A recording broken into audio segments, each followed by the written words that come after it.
Hey guys, Josh from soccerreviewsforyou.com, bringing you my review plus on-feet video of the mixed sole soft ground Adidas F50 adizero 2015 in the latest solar green and black colorway.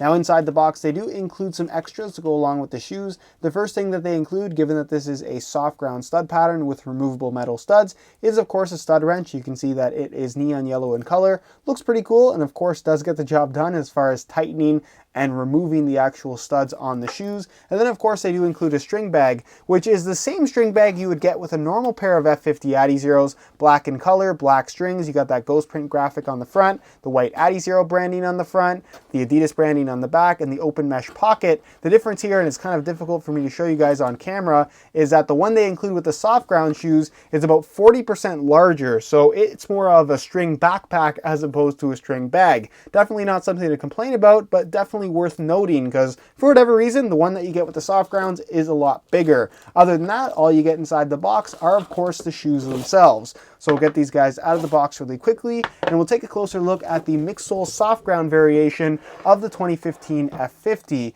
Now in today's video we're of course going to be taking a detailed look at the shoe itself. We're going to talk about the mixed sole soft ground variation and of course what performance qualities it has to offer, along with the rest of the 2015 F50 in general. So if you're interested in learning more about this particular shoe, please stick around, watch the entire video, and if you're interested in a pair of these for yourself, check out the review page on my website. It's the first link down below in the description. On that page you will find buy it now links, along with exclusive SR4U coupon codes where you will be able to pick up the soft ground variation of the F50 adizero below its normal retail price. So again, if you're interested in a pair, first link down below in the description, go ahead and check it out. And with that being said, let's get right into the review. To start things off, let's talk about performance. Now the main reason why you would buy a soft ground pair of shoes, whether it's the F50 or any other model for that matter, is if you're playing on soft, muddy, natural grass playing conditions or just really nice fields in general. You see that a lot of professional players wear soft ground stud patterns, and that's because they're playing on the best of the best in terms of natural grass fields. So because the ground is a little bit softer, having something with slightly longer studs is beneficial in terms of just having optimal traction. You can of course use firm ground shoes on soft ground as well. It's not going to hurt the shoe in any way. It's not going to cause you any harm either, but you won't have ideal traction. And that's where a soft ground shoe can become not necessarily a necessity, but something that can be a helpful tool, something to keep in your bag. Even if you're not using them all the time, at least you have them, and because you're only using them once in a while, they're going to last you a long time. So with the 2015 F50, it's a different mixed sole setup than what we saw on the last couple of F50 models.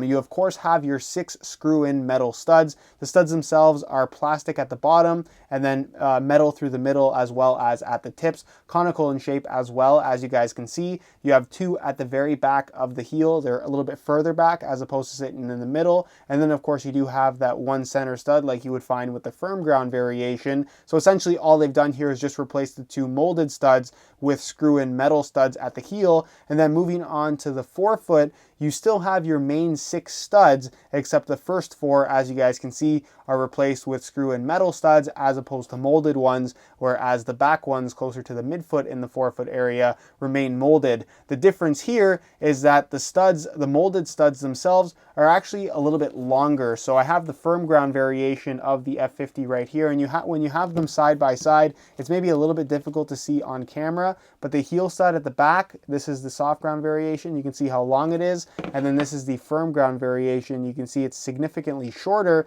Same goes for these heel studs, the back portion of the forefoot, the studs right here. You can see how long they are on the firm ground variation, whereas on the soft ground variation, you add a significant amount of extra length, and that's just to match up with the longer than average metal screw-in soft ground studs. So essentially all you're getting here is a longer, deeper stud pattern for softer ground, where you want the studs to dig in a little bit deeper in order to have optimal traction. The rest of the stud pattern, so the bladed spines kind of running through the middle of the shoe, as well as the spines in between the actual studs themselves, are the exact same length as the firm ground variation. They do not change at all. And honestly, on soft ground, they're not going to have as much of an impact on the overall traction in comparison to when you're wearing these shoes on firm ground, where all of these studs for the most part are going to be making direct contact with the ground and really having a pretty big impact in terms of the overall locked in, really grippy feel that you get when you're wearing these shoes.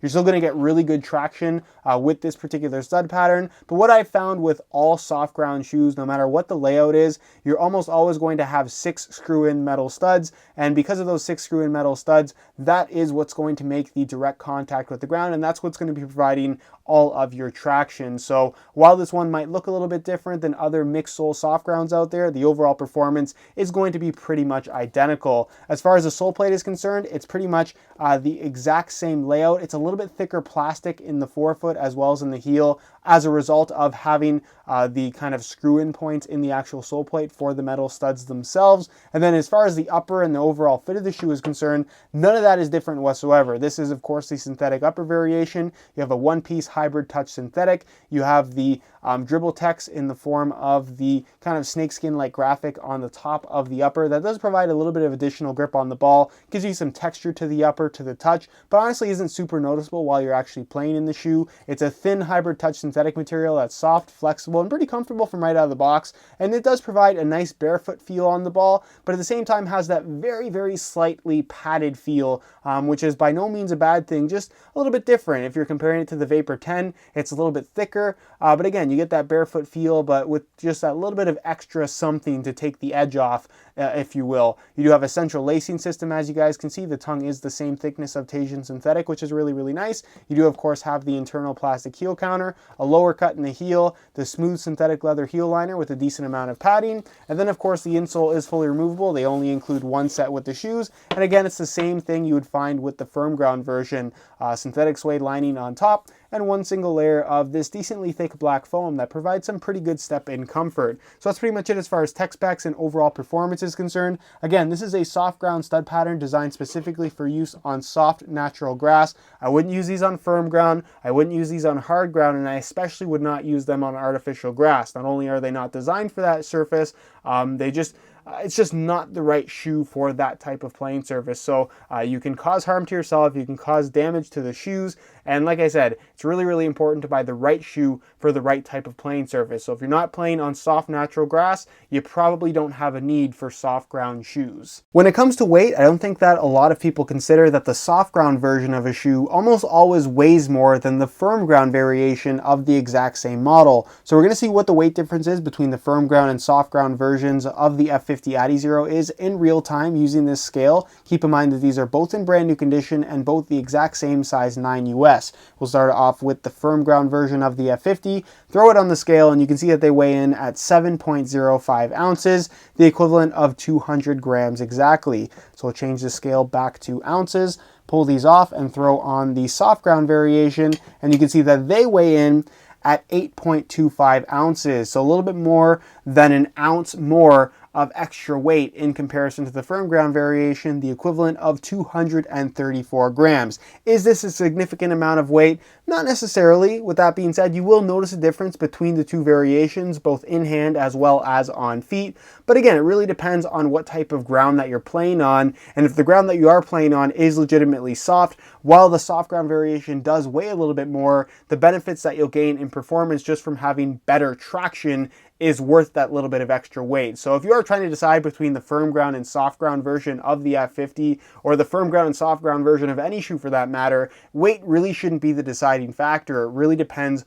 on what type of ground that you're playing on, because the type of stud pattern that you use, like I said, is really, really important in terms of determining how good your traction is going to be. The better traction is what you should go with. So if you're playing on firm ground, definitely go for the firm ground model, and if you're playing on soft ground, definitely go for the soft ground model. Alright, so here is a look at the soft ground F50s on feet. On my left foot I have the stock laces that come with the shoes, and on my right foot I have a pair of black reflective SR4U replacement laces. If you're interested in a pair of replacement laces for yourself, check out the website sr4ulaces.com. You'll find a direct link to that down below in the description of this video. Now, in terms of how these things fit and feel on feet, I always get a lot of questions regarding the different stud variations on how that impacts the fit and feel of the shoe. And when it comes to comparing the soft ground version of the F50 to the firm ground variation on foot, the shape of the upper, the shape of the shoe in general, and just the way that they feel on your feet is identical. There's no difference whatsoever. As far as stud pressure goes, it's another question that I get a lot with soft ground shoes.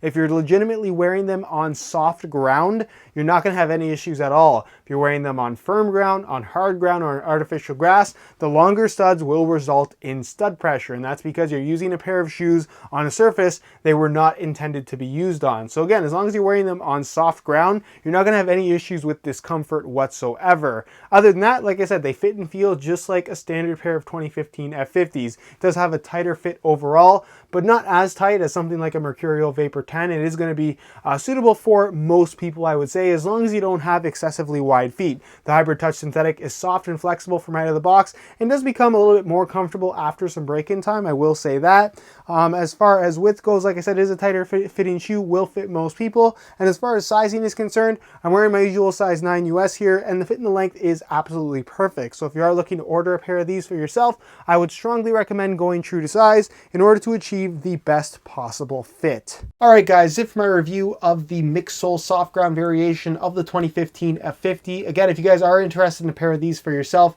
check out the review page on my website. It'll be the very first link down below in the description of this video. On that review page, you will find Buy It Now links with exclusive SR4U coupon codes where you will be able to pick these guys up below their normal retail price. So if you're interested in a pair, first link down below in the description, go ahead and check it out. If you guys have any questions at all regarding this particular shoe, leave them down below in the comment section. I definitely will get an answer out to you. If you enjoyed today's video and found it helpful and informative, be sure to support it with a like. Subscribe if you haven't already for daily videos on all the latest and greatest soccer gear. You can find all my social media information down below in the description as well. And other than that, guys, hope you enjoyed today's video. And as always, thanks for watching.